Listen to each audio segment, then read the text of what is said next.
squad mate was sent to the gulag.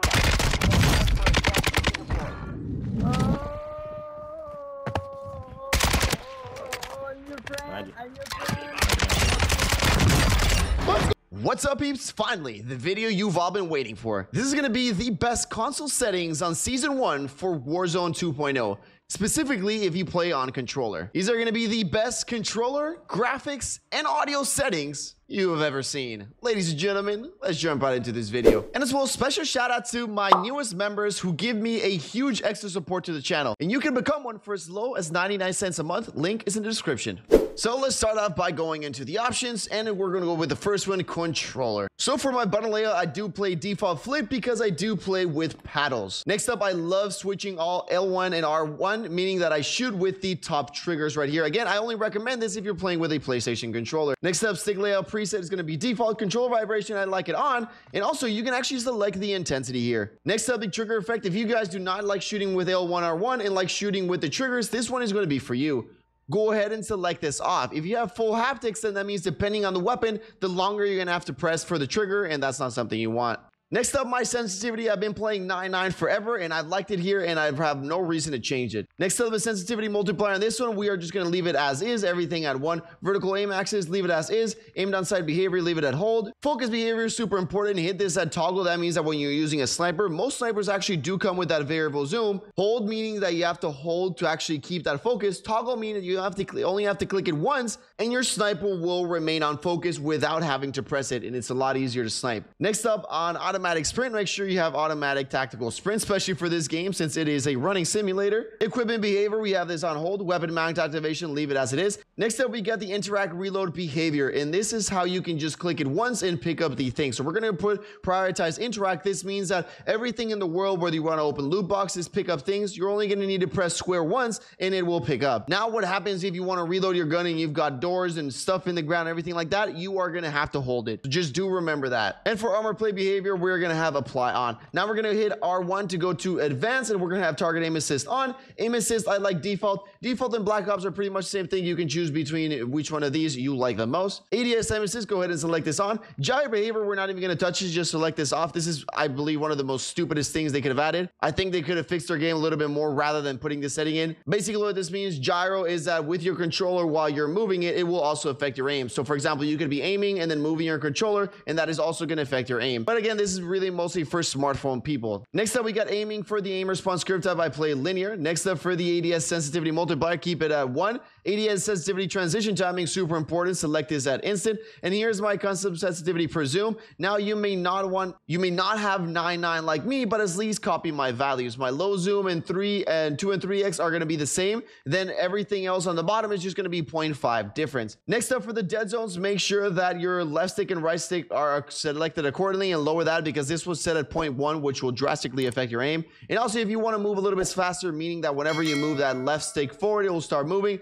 go ahead and put left stick max input dead zone and select that at 0.50. Now for the movement behaviors, we have off here. Tactical sprint behavior is going to be double tap. Ground and mantle on. Now here we have the automatic airborne mantle, and I have this at partial. Now if you guys have ever seen, sometimes there's platforms where you want to mantle over the thing, and sometimes it just holds like this, like if you're Spider-Man. So what is the difference? Well, when you have it with partial, if you hit X once, then your dude will just hold on like this, like Spider-Man. But if you hold X, so for example, if you jump and hold X, your dude will actually mantle the thing. So that's what happens when you have partial.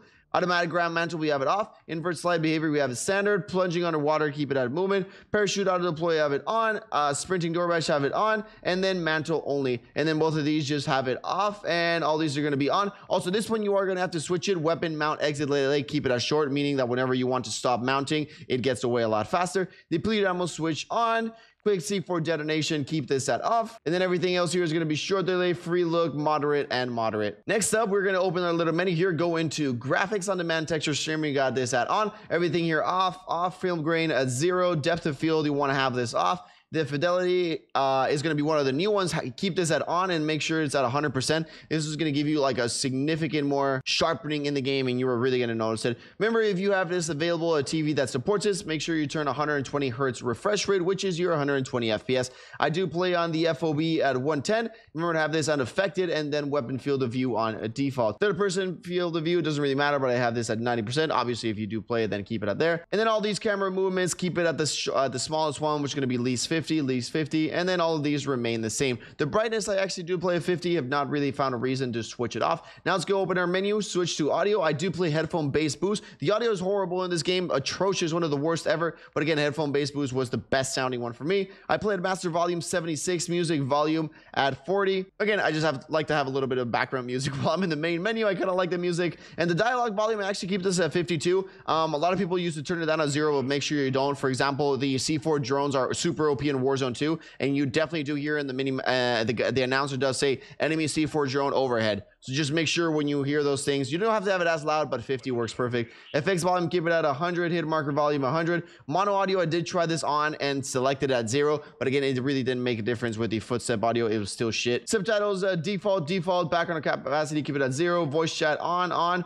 Last words voice chat. This is when you kill somebody and they can speak to you. If you want this off because you just don't want them talking to you, go ahead and turn it off. And also proximity chat, this is where you can enable it or disable it. Just do be aware, once you're in the game, you cannot turn it off, so it will be whatever you pre-selected before. Voice chat device, headset, open mic recording threshold. If somebody has echo, tell them to turn this all the way up. Voice chat volume 14. The voice chat volume was significantly high for me, so I turned it down.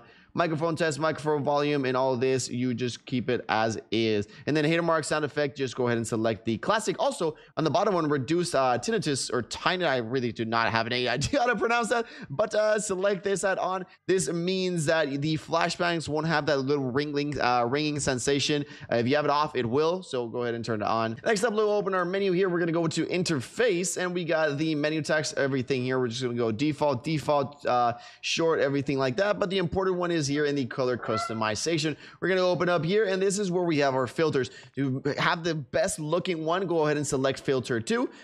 Make sure you have here both world intensity set at 100, interface color set it at 100, and the color palette, make sure you select Deuteranopia. Next up, subtitles. We have this default subtitles as well here. Default is 0. Minimap square, remember to have this on square. Rotation on. Horizontal compass on. Crosshairs, you can actually, if you want a more realistic looking game, you can go ahead and actually turn this off, but I obviously would not recommend it. Now, crosshair bobbing, make sure you turn this off if you want. This means that sometimes whenever your weapon's moving or you're mantling, the crosshairs will kind of follow your weapon. If you turn this off, you will always have the crosshairs in the middle regardless of what your dude is doing. Hit marker visuals, we want this on. Damage base, make sure you have this on. Player names, you can actually put an icon only, abbreviated or full name. So I have full name so I can see a little bit more when I'm aiming at the enemies. Vehicle HUD prompts, I put fade after 5 seconds. Telemetry, this is where you can turn on like your server latency and all that sort of stuff, but I like to have my screen nice and clean, so I just have this all off. I mean, if I'm going to be lagging, I'm going to be lagging, so it doesn't really matter. Connection meter, you can actually have this on as well.